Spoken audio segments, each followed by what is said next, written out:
Hi welcome back to my channel. ఈరోజు కథ బావ మరదళ్ళు 7వ భాగాన్ని వినీతం. అసలు ప్రిన్సిపల్ ఫ్యామిలీ ఎలా ఒప్పుకుందిరా అన్నాడు అర్జున్. చెప్తాన్రా. అర్చనకి నాకు ఒకటే గుర్తుకొచ్చింది. ఎలాంటి వారికైనా తన ఫ్యామిలీ ఇంపార్టెంట్ ఉంటుంది, కానీ వీడిలాంటి వాళ్ళకి ఫ్యామిలీ కోసం ఆలోచిస్తారా అని. అప్పుడే అర్చనకి ప్రిన్సిపల్ విజయతో అన్న మాటలు గుర్తుకొచ్చి తనకు తన కూతురంటే ఎలాంటి ప్రేమో చెప్పింది. ఒక ఆలోచన తట్టింది. నాకు చెప్పింది, నన్ను హెల్ప్ చేయమంది. ఎలాంటి హెల్ప్ అన్నాడు అర్జున్. ప్రీతి జూనియర్ కాలేజీలో నా ఫ్రెండ్, అది అర్చనకు తెలుసు. వారిని కలిపి విషయం చెప్తే వారి ద్వారా అతనికి బుద్ధి చెప్పచ్చు అని. అలాంటి వాళ్ళకి బుద్ధి రావాలంటే నాకు ఒక పక్క కరెక్ట్ అనిపించకపోయినా సరే అన్నాను. ఎందుకంటే ఎంతైనా ప్రీతి అతని కూతురు అయినా తప్పలేదు. తర్వాత రోజు ప్రీతికి విషయం చెప్పాం. తెలుసు కదా, ఏ ఫ్యామిలీ ఇలాంటివి నమ్మరని. అందుకే వారి ముందే అర్చన ఆ ప్రిన్సిపల్కి కాల్ చేసింది. వాళ్ళు కూడా ఎలాంటి వాడో తెలుసుకుని అర్చనకి హెల్ప్ చేయడానికి ఒప్పుకున్నారు. మరి ఎగ్జామ్స్ తర్వాత స్కూల్ హెడ్తో మాట్లాడారు. ముందుగా అనుకున్నట్టే ఆయన విజయ పరిస్థితి అర్థం చేసుకుని ఫీజు లేకుండా హాల్ టికెట్ ఇష్యూ చేశారు. ఎప్పటిలాగానే అర్చన స్కూల్ టాప్ చేసింది. మరి ఇంట్లో తెలియలేదా అన్నాడు అర్జున్. తర్వాత తెలిసింది, అర్చన చేసిన పనికి ఇంట్లో అందరూ మెచ్చుకున్నారు. కానీ ఎంతైనా ఆడపిల్లల తల్లి కదా, ముఖ్యంగా అత్తయ్య అర్చన గురించి టెన్షన్ పెట్టుకునేది.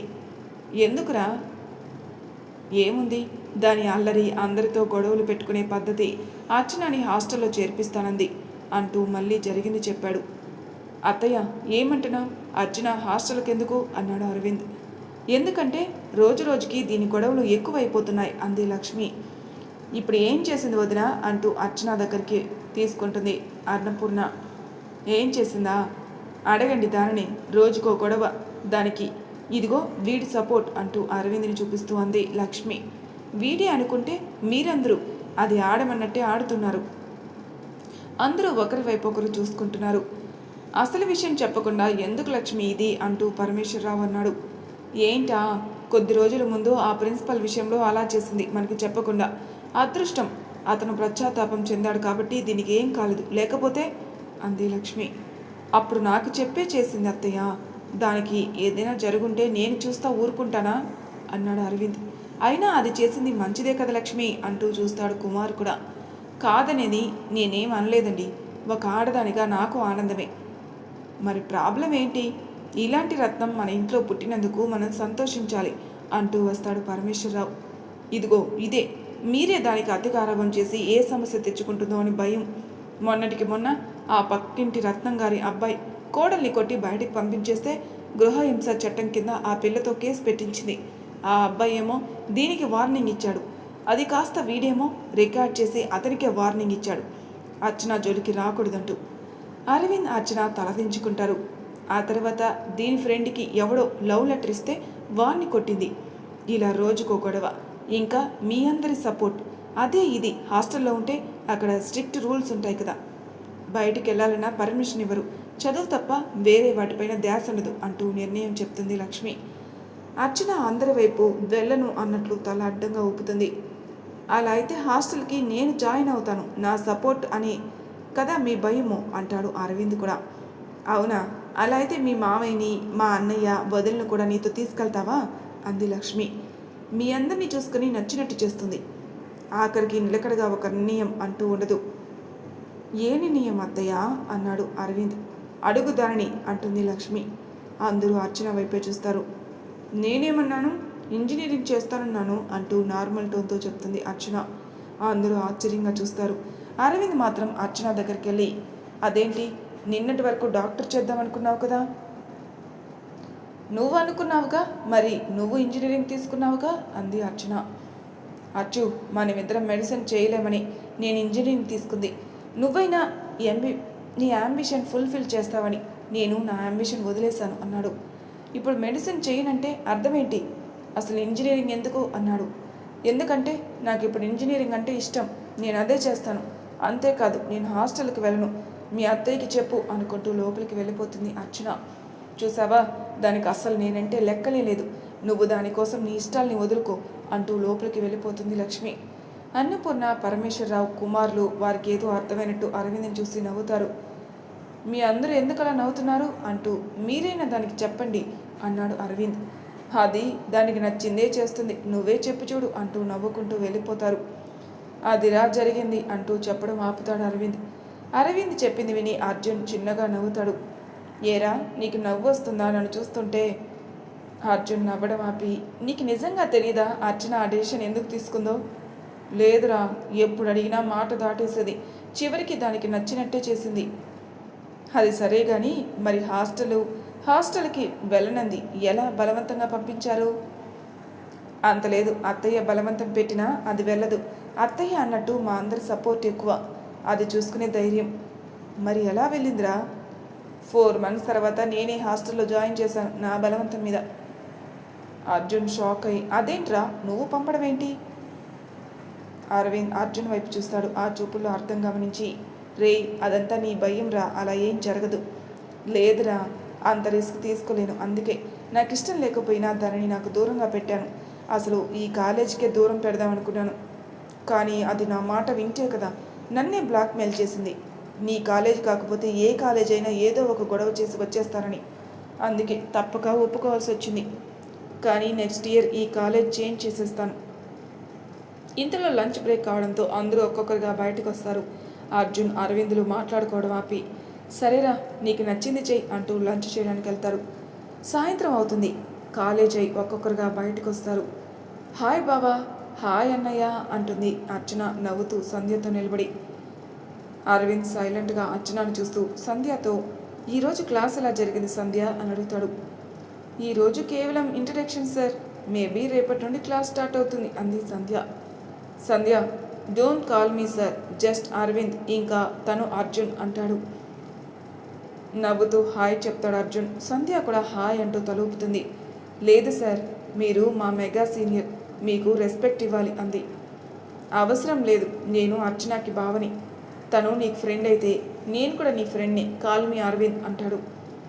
నన్ను కూడా అర్జున్ అనే పిలువు, ఫ్రెండ్కి ఫ్రెండ్ కూడా ఫ్రెండే అంటూ నవ్వుతాడు అర్జున్ కూడా. నవ్వుతూ ఓకే అంటూ తలూపి అందరికీ బాయ్ చెప్పి తన బైక్లో స్టార్ట్ అవుతుంది సంధ్య. అర్జున్ కూడా బాయ్ బావా, బాయ్ సిస్టర్ అంటూ అర్చన చెవిలో, జాగ్రత్త సార్, చాలా కోపంలో ఉన్నారు నీ మీద అంటూ వెళ్ళిపోతాడు అర్జున్. అర్చన కంగారు పడుతూ నిజం తెలిసిందా అనుకుంటుంది మనసులో. ఇక వెళ్దామా అంటాడు కోపంగా అరవింద్. అర్చన కూడా హా సరే అంటూ బైక్ పైన కూర్చొని ఇద్దరు ఇంటికి వెళ్తారు. అర్చన దిగి బావా అంటూ మాట్లాడేలోపే అరవింద్ బైక్ స్టార్ట్ చేసి అక్కడి నుండి వెళ్ళిపోతాడు.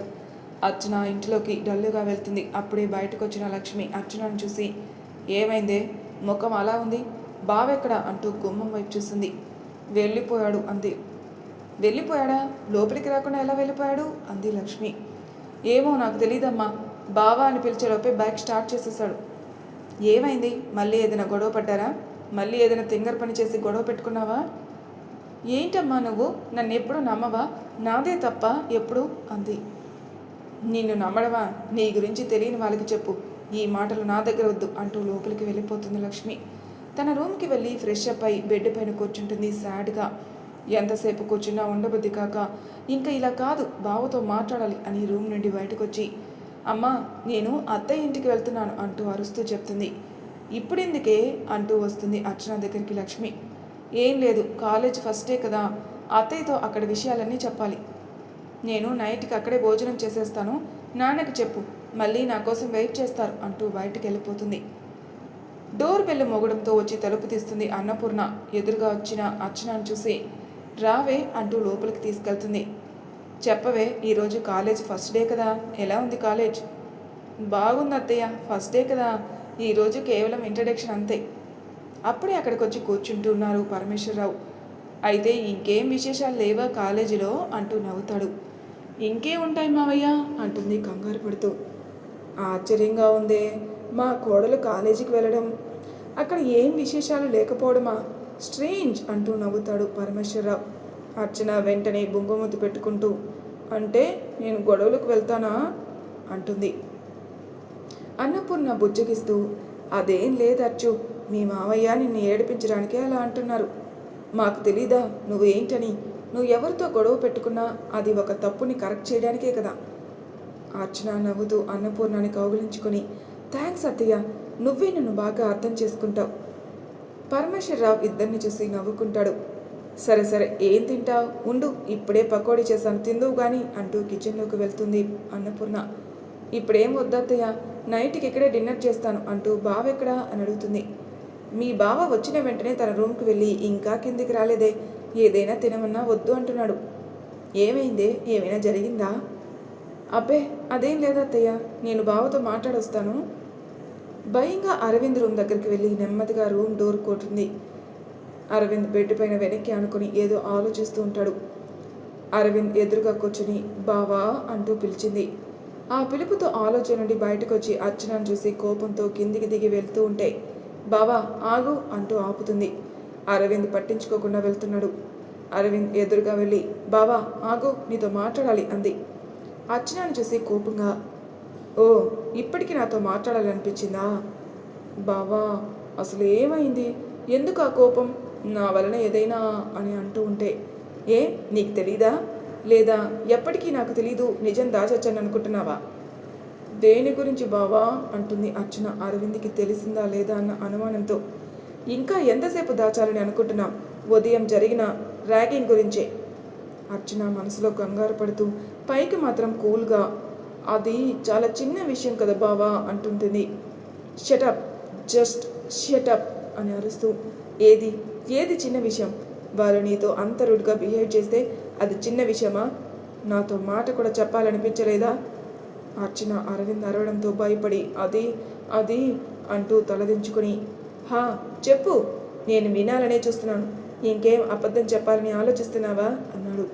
అర్చన నెమ్మదిగా, అది కాదు బావా, నీకు చెప్పి నీకు టెన్షన్ పెట్టడం ఎందుకని, అయినా నేను మొత్తం సెట్ చేశాను బావా, వాళ్ళు ఇంకా ఎప్పుడు ర్యాగింగ్ అన్న మాట అనకుండా చేశాను అంది. ఓ గుడ్, నీ నువ్వే తీసుకున్నావు కదా, ఇప్పుడు నువ్వు ఎదిగిపోయావు, ఏదైనా సెటిల్ చేసేంత పెద్దదాన్ని అయ్యావు కదా, ఇంకా నీకు నా అవసరం లేదు అన్నాడు. అది కాదు బావా, నేను కేవలం నిన్ను టెన్షన్ పెట్టకూడదని. టెన్షన్ కాదు, నాకు ముందే తెలుసుంటే వాడిని చంపి ఉండేవాడిని. అసలు వాడు నీ మీదకే వస్తే నా దగ్గర నువ్వెలా దాచాలని చూసావు? అసలు నీకెట్లా తెలిసింది బావా?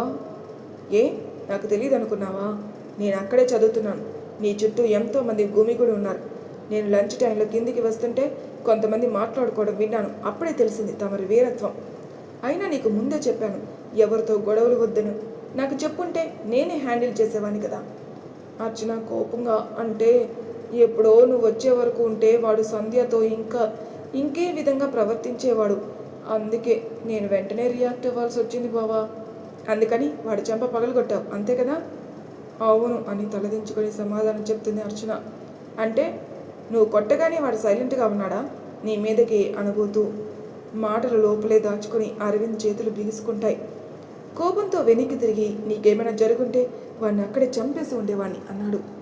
అర్చన అరవింద్ ఎదురుగా నిలబడి చేతుల్ని పట్టుకుని, నాకు తెలుసు బావా, కానీ చూడు నాకేం కాలేదు, నేను బాగానే ఉన్నాను, ప్లీజ్ నా కోసం ఆ కోపం వదిలే బావా, ప్లీజ్ అంటూ బ్రతిమలాడుతుంది. అరవింద్ కన్నీళ్లతో అర్చన వైపే చూస్తూ వెంటనే అర్చనని హత్తుకుంటాడు. అలాగే ఉండిపోయి, నీకు తెలియదు అర్చు, ఈ విషయం తెలిసి నాకెంత భయం, బాధ, చాలా కోపం వచ్చింది. వెంటనే అప్పుడే వెళ్ళి వాణ్ణి ఏం చేసేవానో నాకే తెలీదు. కానీ అర్జున్ ఆపేశాడు. ముందు నీతో మాట్లాడమన్నాడు. నాకు మధ్యాహ్నం అంతా నా మైండ్ నా కంట్రోల్లో లేదు. అర్చన అరవింద్ని హత్తుకొని ఉంటుంది. ఇద్దరు ఒకరికొకరిలో ఒకరు ధైర్యం చెప్పుకుంటూ కొంతసేపటికి అలానే ఉండిపోతారు.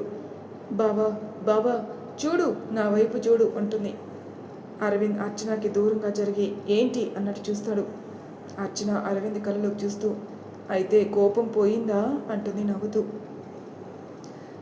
అరవింద్ అర్చన నవ్వును చూసి వెంటనే, ఏయ్ నేను ఇంత బాధగా ఉంటే నీకు నవ్వెలా వస్తుంది? నువ్వు బాధపడి నిన్ను చూసి నేను బాధపడి ఆ తర్వాత మనల్ని చూసి ఇంట్లో వాళ్ళంతా బాధపడుతూ కూర్చుంటే ఎలా? అప్పుడు మనకు ఫుడ్ ఉండదు అంటూ నవ్వుతుంది. ఏయ్ తిండిపోతూ, ఎప్పుడు చూడు తిండిగోలేనా అంటూ నెత్తిన 2 వేయిపోతుంటాడు. అర్చన నవ్వుకుంటూ పరుగున వెనక్కి తిరిగి పరుగులు తీస్తుంది. అరవింద్ అర్చనను పట్టుకోవడానికి తన వెనకాలే పరిగెడతాడు. అరవింద్ అర్చనను పట్టుకోవడానికి అర్చన వెనకాలే పరిగెడతాడు. పరిగెడుతూ కిందికి వస్తున్న అర్చన అరవింద్ను చూసి, అరవింద్ మళ్ళీ నార్మల్గా ఉండడం చూసి అన్నపూర్ణ పరమేశ్వర్లు నవ్వుకుంటారు. ఇల్లంతా తిప్పిస్తుంది. అరవింద్ ఆగండ్రా, ఏమైంది? ఎందుకురా దాని వెంట పడుతున్నావు? అమ్మ దాన్ని పట్టుకో, ఎప్పుడు చూడు తిండి కొలే, అసలు సీరియస్ డిస్కషన్లో తిండే దీనికి అంటాడు అలసిపోతూ. ఏమైంది బావా, అప్పుడే అలసిపోయావా? పట్టుకో అంటుంది. నీ స్టామినా కన్నా నా స్టామినానే ఎక్కువ అంటూ ఆట పట్టిస్తుంది. అరవింద్ ఇంకా పట్టుకోలేక సోఫాలో కూర్చుని, నీకేం మధ్యాహ్నం సాయంత్రం బాగా మెక్కావు, నేనే తినలేదు అన్నాడు. అన్నపూర్ణ కంగారు పడుతూ, ఒరేయ్ ఏంటి నువ్వనేది, మధ్యాహ్నం ఏం తినలేదా? ఏ ఒంట్లో బాగుంది కదా అని తలపై చేయి వేసి టెంపరేచర్ చూస్తుంది. అబ్బా అమ్మ, జ్వరం ఏం లేదు, ఏదో కొంచెం వర్క్లో ఉండి మర్చిపోయాను. అదేం లేదత్తయ్య, బావకి ఎవరో అబ్బాయి వచ్చి ప్రపోజ్ చేశాడంట, తనకి ఎస్ చెప్పాలా లేక అని అంటుంది. ఏం మాట్లాడుతున్నావే, ఆగవే నువ్వు అంటూ మళ్ళీ లేచి అర్చన వెనకాల పరిగెడతాడు. ఇద్దరి అల్లరి చూసి నవ్వుకొని ఇద్దరిని పట్టుకొని ఇక ఆట పట్టించుకొని చాలు కానీ రండి భోజనం చేద్దురు అని ఇద్దరిని డైనింగ్ టేబుల్ దగ్గర కూర్చోబెడుతుంది. అరవింద్ తన పక్కనే కూర్చున్న అర్చన తలపైన ఒక్కటి కొట్టి, ఏంటి నాకు అబ్బాయి ప్రపోజ్ చేశాడా అంటాడు. అబ్బా బావా అంటూ తల రుద్దుకుంటూ, అంటే నువ్వు ఎంత హ్యాండ్సమ్గా ఉంటావు, నిన్ను చూస్తే అమ్మాయిలకేంటి అబ్బాయిలకు కూడా ఇంట్రెస్ట్గానే ఉంటుంది అంటుంది. అత్తయ్య మామయ్యలకి కన్ను కొడుతూ, ఏయ్ అంటూ అర్చన చేతిని మెలిపెడతాడు. అబ్బా బావా నొప్పిగా ఉంది వదులు. లేదే, ముందు సారీ చెప్పు. నేనా? నో, నేను చెప్పను. అయితే వదిలే ప్రసక్తే లేదు అన్నాడు. అయితే సరే వదలకు, నా జైకి ఏమైనా అయితే నువ్వే నాకు గోరు ముద్దలు కలిపి తినిపించాలి. అరవింద్ వెంటనే అర్చన చేతిని వదిలి, అమ్మ తల్లి వద్దు, నీకు గోరు ముద్దలు పెడితే ముద్దుతో పాటు నా గోళ్ళు నా వేళ్ళు వీలైతే నా చేతిని కూడా తినేస్తావు, తిండిపోతు అని దండం పెడతాడు. అర్చన నవ్వుతూ, అది అలారా దారికి, ఇంకెప్పుడు నా చేతిని ఇంత గట్టిగా పట్టుకోవద్దు అంది. కావాలంటే నెమ్మదిగా సున్నితంగా పట్టుకో, నేను వద్దన్నానా ఏంటి అంటూ అరవింద్ని చూస్తుంది. ఆ మాటతో అరవింద్కి ఏదో అర్థం చేసుకున్న వాళ్ళ అర్చనని చూస్తూ ఉంటాడు. అన్నపూర్ణ పరమేశ్వర్లు ఇద్దరు వాళ్ళ మాటలు వింటూ నవ్వుకుంటూ, ఎందుకు ఎప్పుడు మీ పక్కనే మేము ఉన్న విషయం మర్చిపోతారు, కొంచెం మా వైపు కూడా దృష్టి పెడితే మేము కూడా సంతోషిస్తాం అన్నారు. వెంటనే ట్రాష్ నుండి బయటకు వస్తూ ఇద్దరు భోజనం చేయడం మొదలు పెడతారు. అత్తయ్య కర్రీ సూపర్ అత్తయ్య, వేలితో చూపిస్తూ లవ్ యూ అత్తయ్య అంటూ మెచ్చుకుంటూ తింటూ ఉంది. తిను తిను, తినడం తప్ప వర్ణం వచ్చాయేంటి తమరికి అన్నాడు. నేనెందుకు వండాలి, ఇక్కడ అత్తయ్య ఉంది, అక్కడ అమ్మ ఉంది, ఇంకేంటి నాకు అవసరం వండడానికి, ఏమత్తయ్య అంది. అవునే, ఇంకా నీకు వాళ్ళే గతి, మనం తినడానికి తప్ప వండడానికి పనికిరాం కదా అన్నాడు అరవింద్. అత్తయ్య అని గోమిగా పిలుస్తూ, చూడు బావ ఎలా అంటున్నాడు అంది. వాడి మాటకేం కానీ నువ్వు తిను అంటుంది. నీకు వండాల్సిన పని లేదు, అంతగా నువ్వు వండాల్సి వస్తే నేనే నీకు నేర్పిస్తాను, నువ్వు వంట చేద్దు గాని అంది. థ్యాంక్స్ అత్తయ్య అంటూ నవ్వుతూ ఉంది. వండు వండు, నీ వంట తిన్నవాడు తిని బ్రతికితే అప్పుడు మేమందరం ఒప్పుకుంటాం తమరు వంట పూర్తిగా నేర్చుకున్నారని. అయితే సరే బావా, ముందు నీపైనే ట్రై చేస్తా, తర్వాత పూర్తిగా నేర్చుకుంటా అంది. వద్దమ్మా, నాకు ఆ బంపర్ ఆఫర్స్ ఏం వద్దు అంటాడు నవ్వుతూ. అర్చన అరవింద్లో భోజనం అయిన తర్వాత అర్చనని డ్రాప్ చేసి అరవింద్ ఇంటికి వెళ్ళి తన గదిలో అర్చనని తలుచుకుని నవ్వుకుంటూ కళ్ళు మూసుకుని నిద్రలోకి జారుకుంటాడు. మరుసటి రోజు కుమార్ న్యూస్ పేపర్ చూస్తూ ఉంటాడు. అర్చన రెడీ అయి బయటకు వచ్చి, గుడ్ మార్నింగ్ నాన్న అంటూ అత్తుకుంటుంది. ఈరోజు న్యూస్ ఏంటి నాన్న అంటుంది. పేపర్లో న్యూస్ చూసి షాక్ అవుతుంది. అప్పుడే అక్కడికి వచ్చిన అరవింద్ అర్చనను చూసి ఏమైంది అన్నట్టు చూస్తాడు. చూడు అంటూ న్యూస్ పేపర్ ఇస్తుంది. సిటీలో ఇప్పటి వరకు 10 కిడ్నాప్లు, అందరూ 18 దాటిన అమ్మాయిలే కావడం ఆశ్చర్యం. ఇప్పటి వరకు ఆచూకీ కనిపెట్టలేని పోలీసులు యంత్రాంగం, తల్లిదండ్రులు కన్నీరు మున్నీరుగా విలిపించిన అమ్మాయిలు పరిస్థితి ఏంటి, ఎవరు ఇదంతా చేస్తున్నారో తెలియడం లేదు. ఏంటిది, అసలు ప్రపంచం ఎప్పటికీ మారదా, ఎందుకు ఆడపిల్లలపై ఈ కక్ష సాధింపు చర్యలు, ఆ అమ్మాయిల్ని కిడ్నాప్ చేసి ఏం చేస్తుంటారు బావా అంటూ అరవింద్ని పట్టుకుంటుంది అర్చన. చూడొచ్చు, పోలీసులు ప్రయత్నం చేస్తున్నారు కదా అన్నాడు. ఖచ్చితంగా దొరుకుతారు, ఆ అమ్మాయిలు దొరుకుతారు అన్నాడు. ఎప్పటికీ బావా, ఈలోపు ఆ అమ్మాయిలు ఏమైనా చేస్తే వారి పరిస్థితి ఏంటి అంది. అందుకని నువ్వేం చేయగలవే, అయినా ఎక్కడో పేపర్లో చూసిన దానికి కూడా రియాక్ట్ అవుతావా అంటూ వస్తుంది లక్ష్మి. అమ్మా అలా అంటావేంటి, కిడ్నాప్ అయిన వాళ్ళు ఎవరన్నది ఎక్కడున్నది కాదు, సాటి మనుషులు, ముఖ్యంగా అమ్మాయిలు, కనీసం బాధ కూడా పడకూడదా, రేపు నాకు కూడా ఇలా జరిగితే అంటుంది. అరవింద్ కోపంతో అర్చనను కొడతాడు. అర్చన కళ్ళ వెంట నీరు కారుస్తూ చూస్తుంది. చంపేస్తాను ఇంకొకసారి ఇలాంటి మాట అంటే. ఏం నాటకాలుందా నీకు, నీకు అన్ని విషయాల్లో సపోర్ట్గా ఉంటున్నామని ప్రతి సిచ్యువేషన్ నీతో కంపేర్ చేసుకుంటున్నావు? ఆ అమ్మాయిల గురించి మేము కూడా బాధపడుతున్నాం, కానీ బాధపడి ఏం చేయగలం? ఆ అమ్మాయిల్ని పట్టపగలు కిడ్నాప్ చేసినా, చుట్టూ జనాల మధ్యలో నుండి కిడ్నాప్ చేసినా ఎవరూ పట్టించుకోవడం లేదు. కనీసం అనుమానం వచ్చినా కాపాడే ప్రయత్నం చేయడం లేదు. ఎవరి స్వార్థం వాళ్ళు చూసుకుంటున్నారు. ప్రతి ఒక్కరూ ఇలాగే ఉంటున్నారు. దీనిని నువ్వు నేను మార్చలేం. పరిస్థితి వింటూ బాధపడడం తప్ప. కానీ నేను చేస్తాను. నాకే ఆ అమ్మాయిని కాపాడే అవకాశం వస్తే ఖచ్చితంగా చేస్తాను అంటూ ఏడ్చుకుంటూ రూమ్లోకి వెళ్ళిపోతుంది. అరవింద్ బాధపడుతూ కూర్చుంటాడు. కుమార్ లక్ష్మిలు అరవింద్ దగ్గరికి వచ్చి, అరవింద్, ఎందుకు బాధపడుతున్నావురా? నువ్వు అన్న దాంట్లో తప్పలేదులే అన్న అన్నారు. దానికి అర్థం కావడం లేదు అత్తయ్య. ప్రతి విషయంలోనే రియాక్ట్ అవుతుంది. మన కళ్ళ ముందు జరిగినవి అంటే ఏదో విధంగా మనం కాపాడగలం, మనం బాధ్యతగా అనుకుని. కానీ ఎక్కడో జరిగింది, ఎవరు ఏం చేయలేం కదా. దాని విషయంలో నువ్వే జాగ్రత్తలు తీసుకోవాలి. అది నీ మాట ఎక్కువ వింటుంది. అందుకే కొంచెం భయపెట్టి చెప్పినా పర్వాలేదు. లేదత్తయ్య, నేను అర్చనను కొట్టాను, కానీ అదెందుకు అర్థం చేసుకోదు? మనకు అవకాశం వస్తే కాపాడే ప్రయత్నం చేయొచ్చు, కానీ మనల్ని ప్రమాదంలో పెట్టుకొని కాదు కదా. దానికి ఏమైనా అయితే నేను బ్రతకలేను అత్తయ్య. దానికి ఎప్పుడు తెలుస్తుంది ఈ విషయం?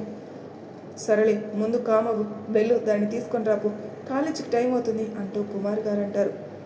ఏంటి, నా అల్లుడు ఎందుకు వెళ్ళాలి? తప్పు మీ కూతురుదే, అదే వస్తుంది, నువ్వు వెళ్ళొద్దు అరవింద్ అంటుంది లక్ష్మి. ఇందులో అర్చన తన బ్యాగ్ తీసుకుని బయటకు వచ్చి, అమ్మా, నాకు టిఫిన్ పెట్టి టైం అవుతుంది అంటూ డైనింగ్ టేబుల్ పైన కూర్చుంది. అరవింద్, లక్ష్మి, కుమార్లు వింతగా చూస్తారు. అరవింద్, కుమార్లు ఆశ్చర్యంగా డైనింగ్ టేబుల్ పైన కూర్చుంటారు. అర్చనని ఆశ్చర్యంగా చూస్తూ లక్ష్మి వచ్చి వడ్డిస్తుంది. అంతే ఆశ్చర్యంతో అర్చన అది గమనిస్తుంది. ఆశ్చర్యం తర్వాత పడుతురు, కానీ ముందు తినండి, టైం అవుతుంది అంటుంది అరవింద్ వైపు చూస్తూ. అరవింద్కి ఏం మాట్లాడాలో తెలియడం లేదు, కానీ ఎలాగైనా అర్చనకి సారీ చెప్పాలి అంటూ అర్చు అంటూ పిలుస్తాడు. చెప్పు బావా అంటుంది నార్మల్ టోన్తో. అదేంటి ఇంత కూల్గా ఉన్నావు? ఏడుస్తూ వెళ్ళావు కదా. బావా, అదంతా తర్వాత, టైం అవుతుంది, తిను అంటుంది. ఇంకా మన అరవింద్ ఏం తింటాడు? అర్చన బిహేవియర్ విచిత్రంగా ఉంటే, అచ్చు, లేట్ అయినా పర్వాలేదు, లేదు, ముందు ఈ విషయం చెప్పు. ఏంటి బావా, ఇప్పుడు నేను ఎందుకు ఏడవాలి? చెప్పాను కదా, ఎవరు ఏమన్నా నాకు అవకాశం దొరికితే నేను ఎవరు చెప్పినా విననని. ఇంక నువ్వు కొట్టిన దానికంటే నీకు ఆ రైట్ ఉందిలే. కొట్టావు, నా గురించి భయపడే కదా. కానీ నువ్వు భయపడకు, నాకు అవకాశం వస్తే అన్నాను. నాకు ఎలా వస్తుంది? నేను పోలీస్ కాదు కదా. ఇంకా ఈ కేసులో నేను ఏ విధంగా ఇన్వాల్వ్ అయ్యి లేదు కదా. ఇంకా ఈ భయాలు వదిలే. కాకపోతే ఆ అమ్మాయిల గురించి నేను ఓవర్గా రియాక్ట్ అయ్యాను. ఏం చేస్తాం? నువ్వే నన్ను ఈ విధంగా తయారు చేసావు, మరి నువ్వు భరించాలిగా అంటూ నవ్వేస్తుంది. అయినా కూడా నాదే తప్పు, నేను కొట్టకుండా ఉండాల్సింది అన్నాడు అరవింద్. చాలు అంటూ చేయి చూపిస్తుంది. నాకు సారీ చెప్పొద్దు, నాకు నచ్చదు, నా బావ నాకు సారీ చెప్పకూడదు అంటాడు. కానీ అర్చు, నేను నీకు సారీ చెప్పకపోతే ఆ గిల్టీ ఫీలింగ్ నాలోనే ఉండిపోతుంది. అది భరించడం నా వల్ల కాదు. అయినా నా అర్చు, నేను ఎలా కొట్టాను అంటూ కన్నీళ్లు పెట్టుకుంటాడు. బావా, ఏంటిది? చెప్పాను కదా, నా బావగా నీకు రైట్ ఉందని. అందుకే నువ్వు బాధపడి నాకు సారీ చెప్పి నన్ను బాధ పెట్టకు. ముందు టిఫిన్ తిను. అరవింద్ అర్చనను చూస్తూ ఇంకేం మాట్లాడలేకపోతాడు. అర్చన నవ్వుతూ, నన్ను చూడడమేనా, లేక తినేదేమైనా ఉందా? అరవింద్ అలర్ట్ అయ్యి నవ్వుతూ టిఫిన్ తినడం స్టార్ట్ చేస్తాడు. లక్ష్మి, కుమార్లు కూడా నవ్వుకుంటారు. అర్చన మనసులో, నాకు తెలుసు బావా, నాకేమైనా అవుతుందని నీ భయం. నువ్వు భయపడితే నేను ఎలా సంతోషంగా ఉంటాను. టిఫిన్ తిని ఇద్దరు కాలేజీకి బైక్ పైన బయలుదేరారు. దారిలో, ఏయ్, ఇంకా నువ్వు డ్రైవింగ్ నేర్చుకోవా? రోజు నేనే పికప్ డ్రాపింగ్లా? నేర్చుకుంటాను బావా, నేర్చుకోకపోతే ఎలా, కానీ నెమ్మదిగా నేర్చుకుంటా. అయితే సరే, ఈరోజు ఈవినింగ్ ఇంటి దగ్గర ఉన్న పార్క్లో నేర్పుతాను. ఈరోజా అంటూ, ఏంటి అంత అర్జెంటు? ఎప్పుడో ఒకప్పుడు నేర్చుకోవాలిగా, అదేదో ఈరోజు నుండి నేర్చుకో అన్నాడు. ఏంటి అంత తొందర? నా నుండి విముక్తి దొరుకుతుందని చూస్తున్నావా? ఏంటి మరి, నాకు బైక్ నేర్పించేశాక ఇక నుండి నన్ను నీ బైక్ పైన తీసుకెళ్ళకూడదు అనుకుంటున్నావా? ఎవరికైనా డేట్ ఇద్దామని ప్లానా? వెంటనే సడన్ బ్రేక్ వేస్తాడు. ఏంటి ఆ మాటలు అంటాడు కోపంగా. సారీ, ఏదో సరదాగా అన్నాను. అరవింద్ బైక్ స్టార్ట్ చేస్తాడు. అయినా ఏంటిది బావా, అమ్మాయి అంటే భయపడతావు? ఎవరో ఒక అమ్మాయిని లవ్ చేయొచ్చుగా, నీకు కూడా ఒక రొమాంటిక్ లైఫ్ ఉంటుంది అంటుంది. అరవింద్ ఏమంటాడని చూస్తూ అరవింద్ మనసులో, ఇప్పుడు ఉందిగా, ఇది చాలు నా లైఫ్కి అనుకుని, నిన్ను అంటూ మళ్ళీ బైక్ ఆపి వెనక్కి చూస్తాడు. ఏంటి మాటికి బైక్ ఆపి వెనక్కి చూస్తున్నావు? అంతలేదు, ఫేస్ తిప్పు అంటూ చేతితో అరవింద్ ఫేస్ని ముందుకు తిప్పి, అమ్మాయిని లవ్ చేయంటే నా వైపు చూస్తున్నాడు. మళ్ళీ అమ్మాయి లేదంటూని బైక్పై డ్రాప్ చేయడానికి గింజుకుంటున్నాడు అంటూ లోపల నెమ్మదిగా మాట్లాడుకుంటుంది. ఏ నాకు అన్నీ వినిపిస్తున్నాయే అన్నాడు. వినిపించాలనే అన్నది. మళ్ళీ బైక్ ఆపి అమ్మ తల్లి నేను ఈ ఇయర్ అంతా డ్రాప్ చేస్తాను అని దండం పెట్టాడు. అయినా కూడా నువ్వు డ్రైవింగ్ నేర్చుకో, ఎప్పుడు ఏ అవసరం ఉంటుందో ఎవరు చెప్పలేరు. అర్చన కాసేపు ఆలోచించి సరే నువ్వు బైక్ స్టార్ట్ చేయి అంటూ ఇద్దరు కాలేజ్ దగ్గర దిగుతారు. కాలేజ్ దగ్గర అప్పుడే వస్తున్న అర్జున్ని చూసి అర్చనకు దిగమని చెప్పి అర్జున్ అరవింద్లు బైక్ పార్క్ చేయడానికి వెళ్తూ జాగ్రత్త, నేను వచ్చేంత వరకు ఏ ఇష్యూస్లు పోవద్దు అంటూ ఇద్దరు వెళ్ళిపోతారు. సరే అని సైలెంట్గా తలూపి సంధ్యాని చూసి సంధ్య దగ్గరికి వెళ్తుంది. అక్కడ అర్జున్ ఏంట్రా ఇంకా కోపం పోలేదా? అరవింద్ అర్చన ఉంటుండగా కోపం ఉండదమ్మా, అది జరగని పని అంటూ నవ్వుతాడు. కానీ నిన్న జరిగిన దాని గురించి రా నా భయం.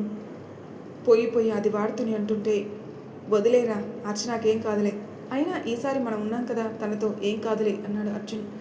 అయినా కూడా నేను రిస్క్ తీసుకోలేనురా, అసలు ఈరోజే కాలేజీకి వద్దని చెప్పేవాడిని, అలా చెప్తే వాడి గురించి కూడా చెప్పాలి కదా. అది అర్చనకు తెలిస్తే అది ఖచ్చితంగా ఇందులో ఇన్వాల్వ్ అవుతుంది, అది అర్చనకే ప్రమాదం. అందుకే చెప్పకు, వీలైనంత వరకు అర్చనను ఒంటరిగా వదలకుండా ఉంటే చాలే. ఎప్పటి వరకురా, ఇంతకు ముందు అంటే అర్చన ఎవరో తెలీదు, కానీ ఇప్పుడు తెలుసుండి నేనే దాని అల్లరి భరించలేక తీసుకొచ్చాను. పోయి వాడితోని గొడవ పెట్టుకుంది.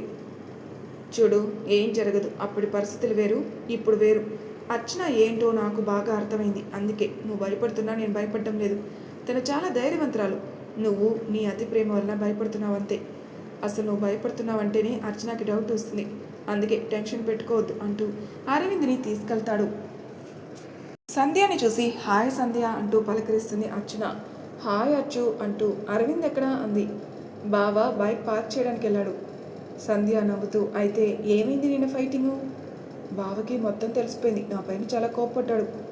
బావకి చెప్పేసరికి నా ప్రాణాలు పైనే పోయాయి. అనిలోపే సడన్గా ఒక బైక్ అర్చనకి డాష్ ఇవ్వబోతుంటే అర్చన అలర్ట్ అయి పక్కకెళ్ళి కోపంగా అరుస్తూ ఏయ్ నీ కళ్ళు కనిపించడం లేదా అంది. ఆ మాటతో బైక్ ఆపి వెనక్కి తిరిగిన అతను అర్చనని చూస్తూ ఉంటాడు. అర్చన అతన్ని చూసి ఈడియట్ అని తిడుతూ ఉంటుంది దగ్గరగా వెళ్ళి. ఏయ్ నీకేమైనా కళ్ళు గుడ్డా, వెళ్ళి హాస్పిటల్లో చెక్ చేయించుకో, ర్యాష్గా డ్రైవ్ చేసి గుద్ది వెళ్తున్నావు అంటూ మాట్లాడుతుంది. ఆ వ్యక్తి మాత్రం అలాగే అర్చన మాటలు వింటూ ఉంటాడు. అర్చన మాట్లాడుతుంటే అతని ముఖంలో చిన్నగా స్మైలు. అతను నవ్వు చూసి కోపంతో ఏ మిస్టర్ ఏంటిది, నేను అడుగుతుంటే నవ్వుతున్నావు, నా ముఖం మీద కోతులు ఆడుతున్నాయా, స్టూపిడ్, స్క్రూ లూజా అంటూ తిడుతుంది. అతని ఫ్రెండ్స్ అతను సైలెంట్గా ఉండడం ఆశ్చర్యంగా చూస్తున్నారు. అర్చన అతని ముందు చిటికలు వేస్తూ ఏ మిస్టర్ నీకే చెప్తుంది, బ్లైండ్తో పాటు చెవుడు కూడా ఉందా, ఇంకా పిచ్చి కూడా ఉందా? ఆ వ్యక్తి అర్చన చిటికతో ట్రాన్స్లో నుండి బయటకు వచ్చి ఏమైంది అని అడుగుతాడు.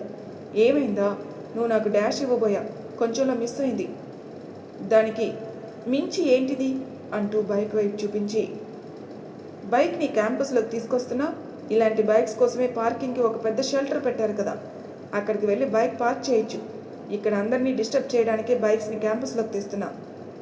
ఆ వ్యక్తి చూడండి మిస్, పొరపాటున చూసుకోలేదు, సారీ. ఆ మాటతో అతని ఫ్రెండ్స్ ఏంట్రా నువ్వు చెప్పేది అంటుంటే వారిని చేతితో ఆగమన్నట్టు ఆపి సారీ అని మళ్ళీ చెప్తాడు. సారీ మాత్రమే కాదు, వెళ్ళి బైక్ని పార్కింగ్ ప్లేస్లో పార్క్ చేయాలి, ఇక్కడ మిగతా స్టూడెంట్స్కి డిస్టర్బ్ అవుతుంది. అరవింద్ వాళ్ళు రావడం గమనించి మనసులో అమ్మో బావ నన్ను మళ్ళీ ఇతనితో కోపంగా మాట్లాడడం చూసి మళ్ళీ ఏదైనా ర్యాగింగ్ అనుకుంటే, మళ్ళీ ఏదైనా గొడవ జరగచ్చు, వెళ్ళడం బెటర్ అనుకుంటూ రా సంధ్య అంటూ సంధ్యని తీసుకుని అరవింద్ వైపు వెళ్తుంది. ఆ వ్యక్తి అర్చన వెళ్తున్న వైపే చూసి నవ్వుకుంటూ ఫ్రెండ్స్తో రండిరా అన్నట్టు సైగ చేస్తూ పార్కింగ్ ప్లేస్లో బైక్ పార్క్ చేస్తుంటాడు. అప్పుడే అటు నుంచి బయటికి వస్తున్న అరవింద్ అర్జునులు వీళ్ళని చూసి వింతగా ఏంటిది వీళ్ళు పార్కింగ్ వైపు వెళ్తున్నారు అనుకుంటూ చూస్తారు. కానీ ఆ వ్యక్తి అతని ఫ్రెండ్స్ అరవింద్ని కోపంగా చూస్తూ వెళ్తున్నారు. మరి అర్చన జీవితంలోకి కొత్తగా వస్తున్న వ్యక్తులు తన జీవితంలో ఎటువంటి పరిస్థితులు తీసుకొస్తున్నారు, ఎటువంటి పరిస్థితులు అర్చన అరవిందుల మధ్య దూరంలో పెరిగేలా చేశాయో, వీరి ప్రేమ ఈ అగాధాలను దాటుకుని నిలుస్తుందంటారా? నెక్స్ట్ ఎపిసోడ్లో తెలుసుకుందాం ఏం జరిగిందో. అంతవరకు నా ఛానల్ని సబ్స్క్రైబ్ చేయని వాళ్ళు ప్లీజ్ సబ్స్క్రైబ్ చేసుకోండి, లైక్ చేసి షేర్ చేయండి, మీ అభిప్రాయాలు నాకు కామెంట్ రూపంలో తెలియజేయండి. Thank you for listening.